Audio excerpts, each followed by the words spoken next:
Hello दोस्तों, देखिए दिलीप भाई वापस दोबारा हमारे पास आए हैं। हमारा शौक देख के इनको हमने डेनिश टम्बलर के दो बच्चे दिए। आप देखिए दिलीप भाई, हमारा शौक कैसा लगा? क्या शौक अच्छा आप दोबारा कैसे आए? अभी वापस आए। एक जोड़ा आपसे पहले लेके गए थे। बिल्कुल ये दोनों बच्चे पहले देखे थे, उस समय आपने हाँ नहीं करी थी बिल्कुल और सही बात बाद है। में आपने फोन पे हाँ कर दी, तो दूसरी बार आना पड़ा। और अभी भी बिल्कुल कुछ कबूतर है, अगर आप हाँ करोगे तो फिर बिल्कुल अपना बिल्कुल मुलाकात जल्दी होगी। बिल्कुल आपका शौक करवाएंगे हम। आप टेंशन मत लो, हम एक से एक महीने हम लाके आपका शौक करवा देंगे मैंने अजमेर के अंदर। मैंने कबूतरों का शौक काफी समय से छोड़ दिया था, अच्छा लेकिन एक बार इत्तेफाक से आपके यहाँ आना हुआ, जी। उसके बाद से मुझे वापस कबूतरों का शौक लग गया अच्छा और ये वापस मैंने कबूतर पाल लिए।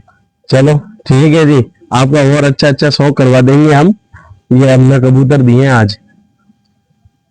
वाह।